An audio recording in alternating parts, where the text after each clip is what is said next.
This morning we'll be taking from the Old Testament, from the book of Exodus. We'll be reading from chapter 20, verses 1 through 8. This is an introduction to and a portion of the Ten Commandments, Exodus 20. And God spoke all these words, I am the Lord your God, who brought you out of Egypt, out of the land of slavery. You shall have no other gods before me. You shall not make for yourself an idol in the form of anything in heaven above, or on the earth beneath, or in the waters below. You shall not bow down to them or worship them. For I, the Lord your God, am a jealous God, punishing the children for the sin of the fathers to the third and fourth generation of those who hate me, but showing love to 1,000 generations of those who love me and keep my commandments. You shall not misuse the name of the Lord your God, for the Lord will not hold anyone guiltless who misuses his name. Remember the Sabbath day by keeping it holy.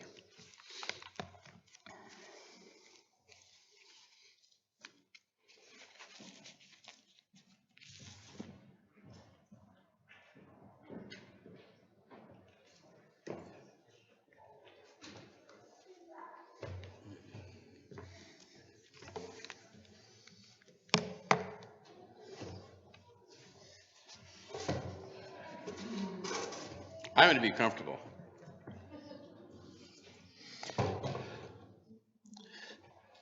All right, our series of lessons has been dealing with the idea of relationships in the sense of discipleship.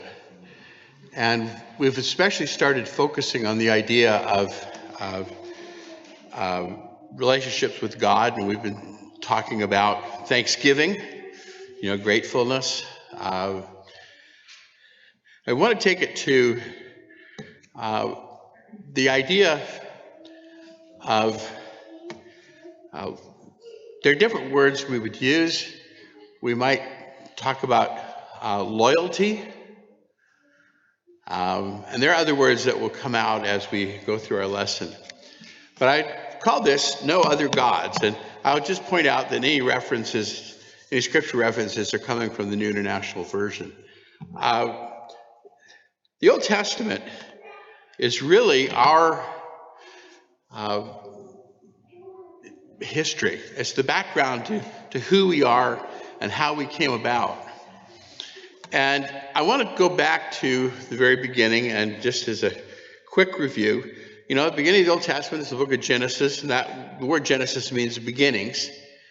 And it talks about everything from the creation up to and including Abraham and God's covenant with him, and then coming down to his grandson Israel, or Judah, who becomes the father of the nation of Israel. And Genesis ends with the descendants of Israel going down into Egypt and becoming slaves.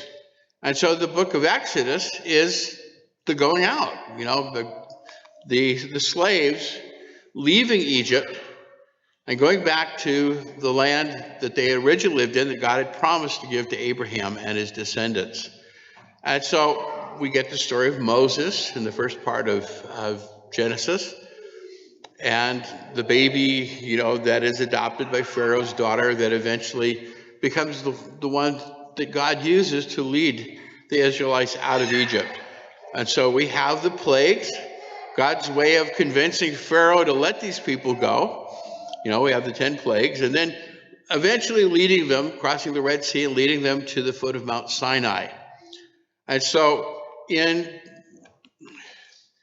chapter 20 of Exodus, we have that powerful scene of God making his covenant with Israel. And you may have wondered about, did God just suddenly lay these commandments on? And sometimes we need to kind of back up to 19 and to realize there's a lot that went on before that. Moses appearing before God, God giving instructions to Moses, Moses relaying those back to the people. And in chapter 19, before we read the Ten Commandments, other parts of the covenant.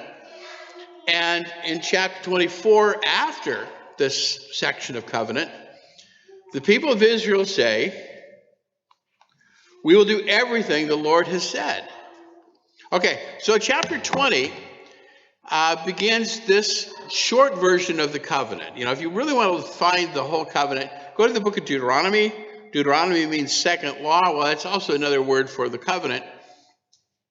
And you find all of the concepts. But the prologue, really in a covenant, and this is what we often refer to as a suzerainty covenant. A suzerain was a king, and so some call this a royal covenant. And it begins with a statement of who is making the covenant, with whom, and why. Well, in Exodus 20, it's a very simple statement. I am the Lord your God. I am the one who is offering this covenant to you, the people of Israel, the descendants of Abraham. And it's because now I have brought you out of Egypt. I've been fulfilling my promise to look after you that I made to Abraham, and now we're going to establish this. And this is going to be what sets you apart as my people out of all the world. And that's important. And you might kind of begin to think about how significant that is. So, kind of the most visible part of the covenant is what we know of as the Ten Commandments. And Wayne read for us, you know, those principles. And, you know, you'll have no other gods before me. Not make any images, and went through and specified all the different kinds of images. Not take God's name in vain. You know, and that's one thing. In our world, people say things like, oh my God, or in text it's OMG. We treat God so carelessly and casually. And we'll kind of understand what's wrong with that in a minute. Remember the Sabbath to keep it holy. And then honor your father and mother, and I guess often think about the knots, but they're all important. But do not kill, commit adultery, do not steal, do not give false testimony, do not covet. All right, so one of the things about a covenant is, you know, we use more of the word contract in our language and our culture. But even if you look at many contracts, they will use the word covenant. And we'll say even I covenant. It's a way of saying I promise. That these are very serious promises, commitments that are being made between God and his people. God, as the king, is offering his shelter, his love, his protection, his care, and the people are offering their loyalty and their service, their commitment to him. So, at the heart of the covenant is that God is a holy God. He is completely set apart. You know, I know that you think about, and we're going to be talking about this as we go through this, but you think about the world that they live in. Okay, Israel is coming out of Egypt. Egypt had more gods than we can conceive. You know, and you were very familiar with names like Ra and Isis and Osiris. And I'm not going to go further there, but, you know, Egypt had deities for everything. You know, I was watching a program, archaeology program the other day that was talking about, I can't remember the name of the god, but it was an alligator head. And so you think about all these deities, but they had been in Palestine, and the people of Palestine had their gods. And God stands out among all of these. He is holy. The idea of holy is unique, only, set apart, separate. I like the way somebody put it, saying completely other. God is not like anything else that human beings worship or serve. And so this is talking about God's people's relationship with him. And so the terms are treating God as holy as he is. Think about that. Treating God as holy, as separate as he is, and as he deserves to be treated because of who he is. And so, I just kind of put this reminder up there. Now think about what that means. Like no other God. There are no rivals. There's nothing even. Okay, one of the things we think about with covenants, we think about marriage, right? Marriage is a covenant. It's a contract made between a man and a woman. We have a covenant ceremony. We call it a marriage ceremony. Okay, you guys are getting married. Listen to this. In which we promise what? To live faithfully with one another as long as we both shall live, right? To take the old English wedding ceremony, so I take the only to myself. I don't think Nana would appreciate it if she came home one day and I said, okay, I've decided to have a girlfriend. If I come to church after that with a black eye, you'll know why. Or if you went to a wedding ceremony and one of the parties to the ceremony said, well, I don't think I can do that. So I'll tell you what, I'll promise to live faithfully with you 6 days a week. And I think you probably would recognize, okay, wedding is over right there. Because when we say we want to marry each other, we are saying we want to live exclusively with each other. You are my one and only. And I will be with you as long as we both shall live. And so to treat God as holy, that there are no rivals. There's nothing attracting attention away from God, nothing distracting us from that pure devotion to him. And so, especially not making images and not using his name in vain. And Israel was taught that this seventh day, the Sabbath, the Saturday, which is what it is. Sunday has never been the Sabbath. But the Saturday was a day to be set apart as a day of rest to honor God. So that continuous reminder, and for the males, it was sealed with circumcision. Just as a quick sidelight, is that the Hebrew expression for to make a covenant literally means to cut a covenant. And so many ancient covenants were made by taking animals and cutting them in half. The Old Testament covenant had the animal sacrifices, but it also had circumcision, which was literally a cutting around.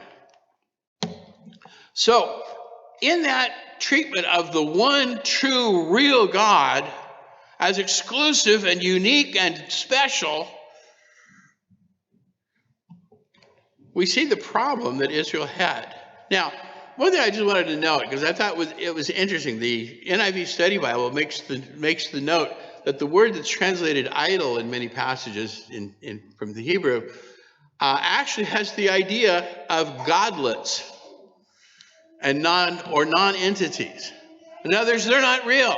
But I love the term godlets. What do you worship and serve? Oh, I serve a godlet. That shows you how ridiculous this is when you really think about it. All right. There are numerous passages, and I'll make the sheet available with these references on it because we're not going to go through them, because I chose one from Habbakuk 2, 18 to 20. As kind of illustrating. But these passages talk about, though, how ridiculous idolatry is. A man takes a log, he cuts it in half. One half of it he burns in the fire, he uses for heat, and he cooks on it. The other half he carves into an idol, and he says, you are my God, you have created me. Huh?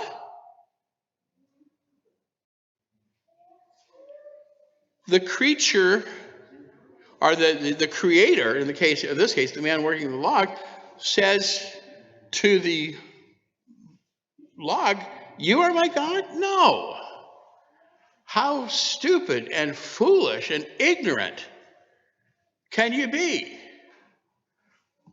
So Habbakuk puts it like this. Of what value is an idol carved by a craftsman, or an image that teaches lies? For the one who makes it trusts in his own creation. He makes idols that cannot speak. Woe to him who says to wood, come to life. Isn't that ridiculous? Or to lifeless stone, wake up. Can it give guidance? It is covered with good and silver, but there's no breath in it. And the reason I chose this passage from Habakkuk is Habakkuk's next words show the contrast to the true God. The Lord is in his holy temple. Let all the earth be silent before him. Sound familiar? He turns from his discussion of idols to a call to be holy and to honor God, the Holy One of Israel, in the place that he really deserves to be. And by the way, when you see the Lord mentioned that way, that is from the Hebrew text, that is the name of God that's there. It's not the word Lord. Lord is a, the Jews tried so hard not to take God's name in vain that they used the word Lord rather than saying the name of God, which were those letters, JHWH, that became in English Jehovah, but that's not the name of God. It's Yahweh. So, you shall have no other gods before me. Well, in the ancient world, you had gods of different cultures and empires. We mentioned Egypt. Cities had their own gods, and people had their own gods, their household gods. There's a story in Genesis about what are called the teraphim of household gods that people had, and ownership of property was connected with God. And you begin to realize that in the ancient world, idolatry was so inseparably linked with daily life that it would be very difficult to abstain and avoid from idolatry. But that was what was the challenge. But what about other gods today? We look back at what's happening, and we see the other world religions. And we recognize that there are, I was struck many years ago as a religious temple was being built here in Winnipeg. And the priest for that temple was being interviewed, and he actually said, we're going to have idols in the temple. And see, the word idol doesn't have the same baggage for him as it does for us, does it? But I thought that was really interesting to kind of think about. And, so you think about, that they still exist in that sense, but that's not really much of a threat to the church. Are there any other gods that can affect our covenant faithfulness? That's the question we really need to ask. Not what's going on out there, but what's going on here in our hearts and in our lives. Well, in the New Testament, we get what I call the new wrinkle. Paul puts it, look at these two passages. Colossians 3:5, put to death, therefore, what belongs to your earthly nature, sexual immorality, impurity, lust, evil desires, and greed, which is idolatry. And to the Ephesians, for of this you can be sure, no immoral, impure, or greedy person, such a person is an idolater. In other words, that, and I think about the fact that, of a term that came into use many years ago called thingification, that people turn things into idols. And you think about people that are willing to do, that are grasping trying to get everything to the point of being obsessed with it. But somehow life is about accumulating things. And Paul says that this coveting, and some of the translations will also use the word covet in here, is a form of idolatry. So think about the place that covetousness or greed has in the New Testament. Okay, we've got the story of Ananias and Sapphira in Acts chapter 5. They sell a piece of property, and they kind of get into what's going on. Many members of the church are selling things and bringing the money and giving to laying it at the apostles' feet to help with the poor in the church. And they sell the property, and they say, well, we're only going to give part of it, and we're going to keep part of it. But they said that they gave it all. They lied. So this suggests briefly that the covetousness and greed is a doorway to other things, isn't it? So from their greed, they get into lying. We have Simon the sorcerer in Acts chapter 8. Simon is down in Samaria. He hears the gospel. He's baptized. But see, Simon's heart is not changed. He still wants the public adulation that he had as being a public sorcerer, being a worker of evil. And so he wants to be an apostle, and he wants to buy it. We have Demas. At one point, Paul refers to Demas as a co-worker. And Paul says to Timothy, Demas, in love with this world, has deserted me. You know, you kind of think about what that could mean. Is Demas so in love with the material that he wants all the things and wants the money? Or is Demas more concerned with saving his skin? Regardless, he's willing to pack in his life as a Christian for the gain, supposed gain, that he would have in the world. Jesus said it back in the Sermon on the Mount at the beginning of his ministry. No one can serve two masters. You can't serve the material things. You can't serve money. You can't serve all of the things that human beings give their lives for that are dead ends and serve God. Jesus said, to be honest, because he will hate the one and love, you're going to be divided. So spiritual idolatry is not necessarily about what we might call religion as such. That's kind of important to keep in mind, that in the Old Testament, it was much more overt in terms of people having idols and statues and deities. But in our world, it's much more subtle. It may be ideas. It may be, many years ago, I did a sermon. I got the idea out of a book that I was dealing about substitutes for faith. And this sermon called The God of Sports, Recreation, and Leisure. Our culture makes gods out of entertainment, doesn't it?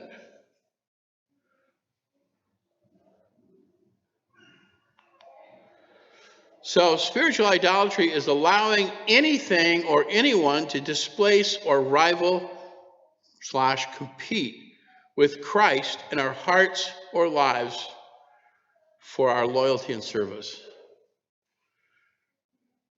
An idol displaces Christ. If I'm serving an idol, it means that I am going to be less of a disciple. In fact, I'm not going to be really a true disciple, am I? Because a disciple, Jesus said, when he's fully trained, will be just like his teacher. I can't be like Jesus if my affection and loyalty is divided. So what has priority in my life? That's a question, and one of the things that I'm hoping is to generate some discussion, and I know Tim is hoping with the afternoon group to lead a discussion about that, is that What has priority in my life? What is first? What is exclusive? We're talking about that marriage covenant. Diana is exclusively, she is my one and only. And she will be that as long as we both live. How is this shown in our thinking, our attitudes, and our lives? You think about the ways that in human relationships we show exclusivity. And I will just say sometimes we get a little inappropriate in how we do that. And I've done some things to Diana over the years that she probably would shoot me for. And I'm not going to mention them because she will shoot me. But it is that favor. You think about pornography. Remember the cartoon strip For Better or Worse? Many, many years ago, we may have been living in Hamilton at the time. I think it was that old strip. And he comes in and starts nuzzling, kissing the back of her neck. And she says, "Oh, you've been into those magazines again." Can you think of anything more unflattering in what is supposed to be an exclusive relationship than the thought that it's been looking at the pornographic pictures of other women that has prompted someone to approach their spouse romantically? That's not exclusivity, is it? That's not what that marriage commitment means.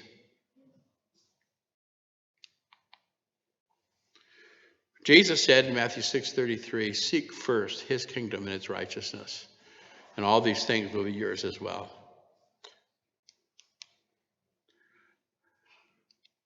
I've lost the slide there. Okay. I asked for a particular song to close with. Oh. Yeah, there it is. Oh, for a closer walk with God. And I'm going to lead the song in a minute. When I said I'd like to close with this, and both our song leaders went, "Huh?" So I said, "Okay, I'll lead it." It's a wonderful old song. Only 4 verses, and each verse has only 2 lines. So the first verse, the songwriter expresses the desire to have a closer walk with God that will illuminate the way to God. But in the second verse, recognizes his heart has become conflicted and troubled. Where is the blessedness I knew when first I found the Lord? Where's the soul refreshing? I know there's I'm running on empty. It's not what it used to be.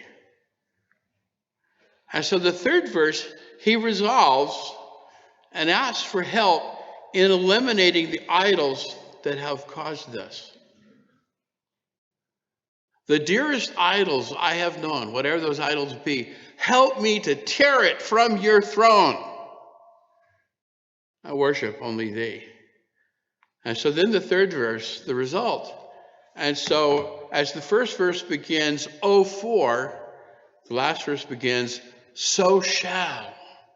With that resolution to be uniquely God's, to be faithful, to be totally loyal to him,